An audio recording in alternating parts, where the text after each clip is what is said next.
नमस्कार प्रणाम, हम हैं राघवेंद्र। स्वागत बाटे आप सबके इन खबर के भोजपुरी चैनल पे। तो भैया कल सुप्रीम कोर्ट द्वारा एगो ऐतिहासिक फैसला आयल। आप सबके बता दें कि ईडब्ल्यूएस कोटा के माध्यम से गरीब स्वर्ण के मिले वाला 10% आरक्षण पे सुप्रीम कोर्ट का फैसला आयल कि ईडब्ल्यूएस कोटा वाला जोन आरक्षण बाटे 10% का वो जारी रही। लेकिन ये फैसला आने के बाद अलग अलग राजनीतिक दल के अलग अलग नेता लोग का प्रतिक्रिया भी आवल शुरू हो गई। कुछ लोग तो भाई सुप्रीम कोर्ट के जातिवादी भी बता दिया।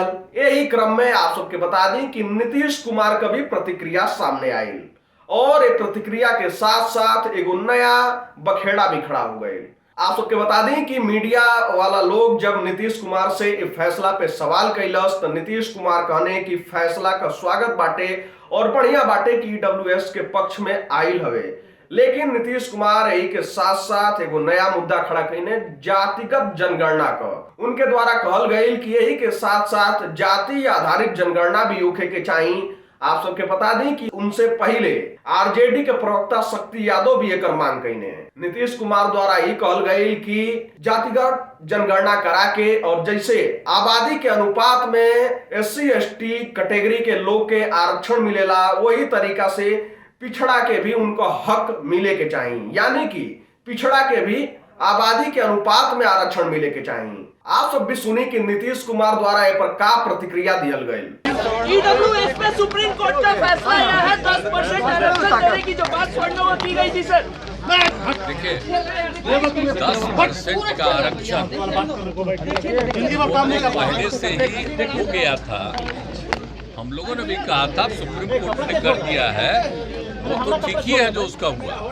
लेकिन अब बाकी जो है ना कि ये जरूरी है कि एक बार जाति आधारित जनगणना ठीक से हो जाए और दूसरी बात है कि जो आरक्षण का है ना तो जो लिमिटेड है 50%, अब उसमें शेड्यूल कास्ट और शेड्यूल ट्राइब उनको तो हम लोग जो उनकी आबादी है उसके हिसाब से करते हैं, लेकिन बाकी ओबीसी और ईबीसी का है उनको आबादी के हिसाब से नहीं मिल पाता है।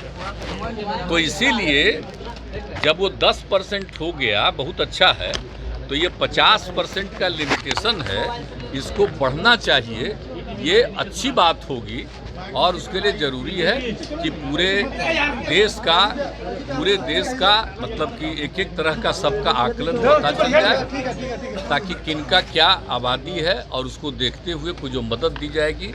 तो इसीलिए तो हम लोग शुरू से कह रहे हैं कि भाई होना चाहिए। हम लोग तो बिहार में कर रहे हैं, जाति आधारित जनगणना की मांग थी, वो नहीं किए, अपना क्या राज्य करे, तो हम लोग तो राज्य में कर ही रहे हैं जाति आधारित गणना।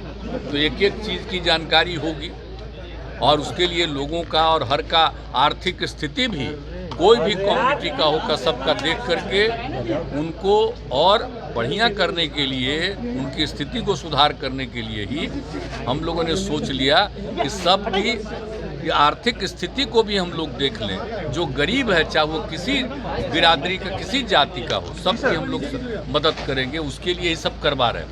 ये तो हम लोग करवा रहे हैं कि देश भर में भी हो जाए। आई जो 50% पर है और आगे बढ़ जाए सबसे अच्छा होगा, बहुत अच्छा। आप सब सुनने की नीतीश कुमार कैसे जातिगत जनगणना का मांग कर रहा बाने। आप सबके बता दें कि अभी एससी एसटी कैटेगरी के 22.5% का आरक्षण मिलेला। वहीं सुप्रीम कोर्ट द्वारा ये फैसला आने के बाद 50% का जो संवैधानिक सीमा बाटे वो टूट गई बाटे। एक बाद अगर पिछड़ा के आबादी के अनुपात में अगर आरक्षण मिला ताटे तो ओकर सीधा सीधा नुकसान स्वर्ण के होई।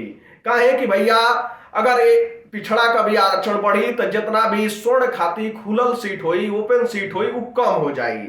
वैसे भैया सरकारी नौकरी तो वैसे भी नहीं खियावे के, लेकिन एगो चुनावी मुद्दा राजनीतिक मुद्दा हो गई बाटे और लोग के गुमराह कैले का नेता लोगों का एगो आपन तरीका हो गई बाटे। वैसे आप सबका का राय बाटे पर आपन राय कमेंट बॉक्स में जरूर बताएं। नमस्कार। इन खबर चैनल को सब्सक्राइब करें।